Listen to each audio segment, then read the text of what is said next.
Welcome back to Final Fantasy IX. We're on the other continent we haven't been in yet. What's the name of that continent? The other continent? No, the other continent. But we have chocographs to find. Yay! Oh boy, oh boy, oh That and boy. I was getting tired of that piano piece. Chocobo music, yay! Replace that piano with the ukulele. I don't think I've ever seen anybody actually play ukulele.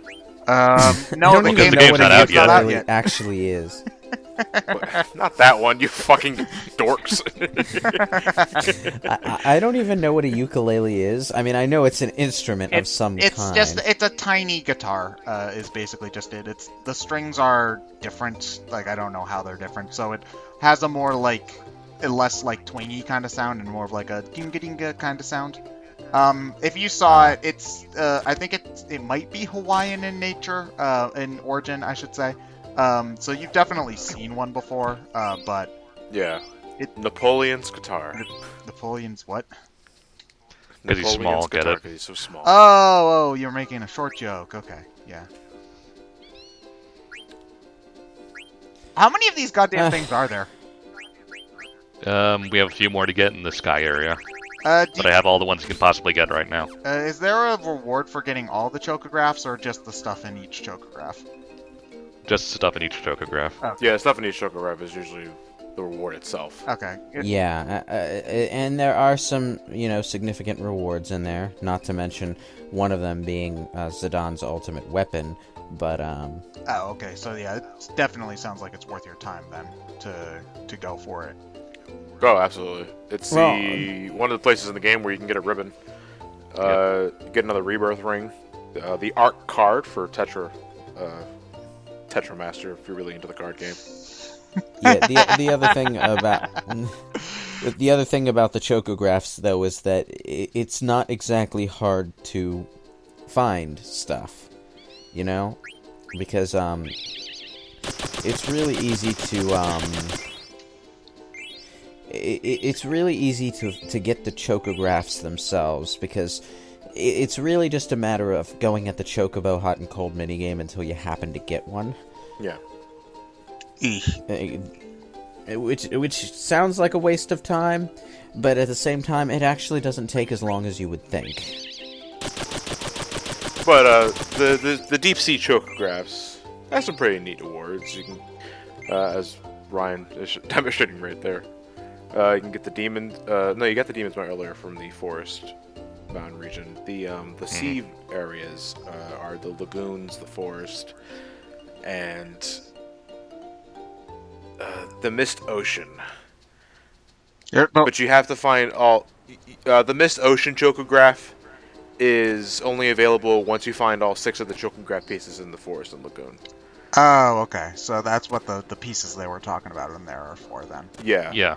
There's 6 in total, and they form the chocograph that unlocks the air garden. And what does that do? It gives you the gold chocobo. Oh, okay. And what makes the gold chocobo better than the other ones? They can fly. It can fly. Oh, it can fly. It can fly, and it has all the traversal powers that the other ones do, so it can also travel on mountains. Okay. And there are some islands that you cannot get to even with your Airship. powerful chocobo and airship, because I think Fairy Island is I only know the area where you get the friendly Yan is one. Well, the thing about the airship is that it can only land on certain terrain. That's Yeah. the thing in every Final Fantasy game though is that there's always a spot. There's always you have to land it like tippy toe around the area to find a specific spot to land it. Which is, if I remember correctly, it was really annoying in Final Fantasy IV because near Troya there was like 3 blocks of it's land. 98% forest. Yeah, there were like, it's 98% there were forest. 3 blocks of land, and I remember like you either have to like park it all the way to the side and walk all the way around, or just like happen to find those 2 blocks of land. Like, Yeah, God help me, there were like 3 other airships already taking those parking spots. It's like, fuck. How about Bravely Default, where you have to land in water? well, that's because it's a boat, so at least it makes sense there. And Yeah, man. You know, one of these days we should really just paint a handicap sticker onto our airship. I mean, we'd be being a massive douchebag, but then we'd at least get a parking spot, you know? Just make sure whenever you exit the ship, you walk out on a limp. So everyone will buy it. I think the most decked out your airship or vehicle ever gets is in Final Fantasy V. It's a submarine, a boat, and an airship. Okay. How? What Sid? Say no more. Well, which Sid are we talking about here? Because there's like 20 goddamn Sids. Final Fantasy V Sid. Is he a good Sid or and a his, bad Sid? and his son Mid. What was this? Was Mid his son? Yeah. It is really Sid and jarring. Mid. You know, the only thing more jarring than going from the ominous piano piece to the chocobo theme is going from the chocobo theme to the ominous piano piece. Hell no! Going from the piano piece to the ukulele is infinitely more hilarious. Well, no, here's the thing. It's more hilarious to go from the piano theme to the ukulele, but it's more like what the fuck to go from the ukulele to the ominous. I'll tell you piano why. piece. Because with the piano piece, you can just imagine Kuja, like in a Phantom of the Opera sort of setting, wearing that mask, and then he just whips it out, puts on this derpy ass fucking grin, just starts playing the ukulele. Source filmmaker, get on that, please. So here we are in Iowa. So what makes this place Ole annoying, ole Oliver. other than the fact that it's magic-y or whatever? It's magic shield. It has an anti-magical barrier. Is that just so any? Yep. Yeah, that's it. So you can't use white magic, black magic, summons, blue magic, and sword magic. So bring your physical fighters to Olivert. So Ryan, you brought I go two, for balance. Yeah. I go for balance parties. So you brought two useless characters with you then. Okay. Yeah, but I'll do it. the caveat there is that you do have to account for the party that gets left behind in Kuja's palace as well. Well, when you're first playing Well, the game, you don't know that there's going to be another dungeon coming up with the rest of your team, though. No, actually, the first time I played the game, I did actually stop when I was forming this party. I'm like, I'm leaving 4 people behind here. Am I gonna have to do something with them? Because by this point, I had already played Final Fantasy VIII. And Final Fantasy VIII pulled that kind of shit quite a few times. Okay, well, you're a smarter man than I am, and I'll just say that. Because I'd be like, What was your first Final Fantasy? 4. Final Fantasy 4. Well, yeah, it was 4. Okay. Yeah, because I didn't play. I didn't. Yeah, here's 4 the doesn't thing. have to do that. The only RPGs I really played up until like, you know, because I play a lot of RPGs now, but this is a mostly new thing. Up until like 2011, I really only played Pokemon and Paper Mario. So I played Final Fantasy 4 on the Wii Virtual Console, and then I kind of binged a whole bunch of other shit after that. So yeah. Yeah, so that's my and in Final Fantasy 4, like, I mean, you lost party members all the time, but you never did anything with your lost party members. They just kind of were gone. So Yeah, it wouldn't be to the advanced release where they did something with that. yeah. So, but no, it makes sense. It's just I'm dumb, so I'd just pick the best party and then say derp derp derp. Oh well, all these other people are just gonna have to fuck off. Yeah. Oh, I have to use them? No. So yeah, that. But Oliver and the Desert Palace are two sides of the same coin, really. One's physical base, one's magic base. So it doesn't hurt if you leave Vivi, Garnet, Ico at the Desert Palace, because they're going to be using all of their spells there anyway.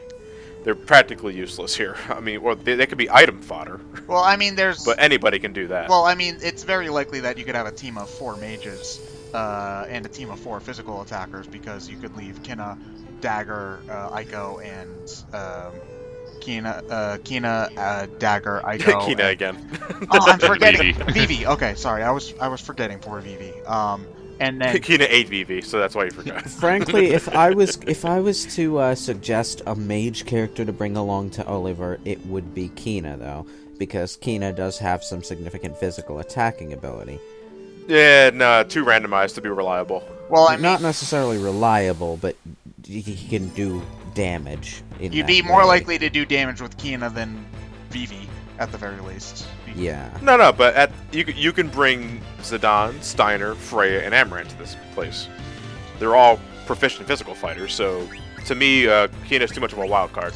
Can you use magic out of battle in here? Because if so, then No. bringing dagger might not be a bad idea, so you could at least heal out of battle. I think that is an option. Yeah. Because, like, Right. Can you use magic out of battles? I don't remember.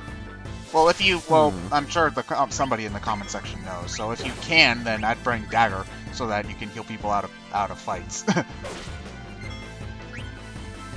Command failed. Dagger can't concentrate. Sigh. So this is Epitaph. It will copy a party member, not necessarily one that's in the battle, but just one of your party members. And if it happens to copy someone that's in the party, the original will be instantly killed. And it's unblockable as far as I'm aware. However, you can instantly kill it by throwing a soft at it. Also, it will only copy one party member at a time, so it'll never just wipe out your party. Yeah. Imagine if Ditto did that. Yeah. Then he'd actually be a useful Pokemon. I mean, other than That's for getting, terrifying. other than getting other Pokemon laid, mind you, because Its duty is to copy the original and then destroy the original. That's terrifying. yeah. Hello, Stillskin. What are you doing here? Wasn't he back in Alexandria last time we saw him? Yep. Eh. But now he's The here for some Moogle's reason. name is Mimosa. But yeah, Stiltskin. I kind of like Stiltskin as a running side plot kind of thing. One of the things I liked about Final Fantasy Crystal Chronicles, though, is that it brought back Stiltskin, which I kind of expected Final Fantasy XIV to do, but it hasn't yet, as far as I know. Yet being the keyword. Yeah. They'll do They're it. probably gonna keep. Just like I'm pretty sure they're gonna. Yeah, 'cause I think the next thing they're gonna add to 14 is the Warren Triad from 6.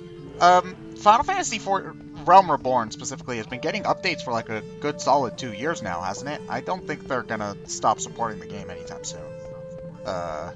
Oh, So- well, yeah. So I wouldn't be surprised. They're too busy. They're too busy making beautiful remixes of Matoya's Cave and stuff to bother with Stiltskin.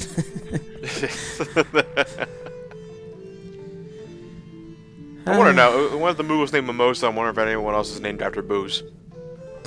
But I gotta, like, think back to all the other Moogle's names. Well, I don't know. Like a Moogle named like vodka shots would probably be kind of out of place. So Yeah, but they also have to be Moogle puns, you know? Because Mimosa is spelled with a Z, and I'm guessing that's a pun, I guess. Or just, I don't know. In any case, at this point, we start to learn stuff about a world called Terra. I assume it's a world, though, because that's a suspiciously planet-shaped thing there. Strange We'll how be going this, there eventually. It's strange how this ancient, magical temple has holograms?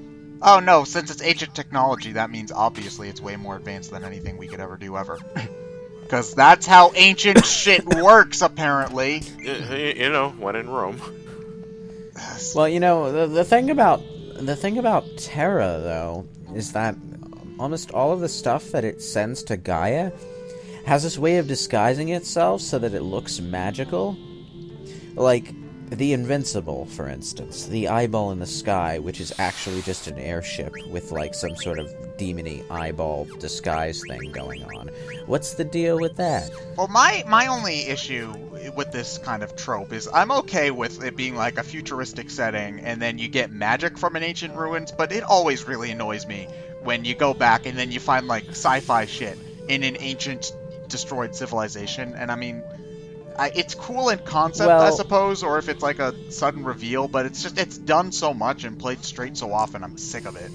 Basically, like the only. Well, that's not exactly what's happening in Final Fantasy IX. Okay, though. well then I'll cut 9 some slack then, because that's not what it's happening. Well, Final Fantasy IX, what's actually going on is there's 2 different dimensions, 2 different worlds, and Terra is doing stuff.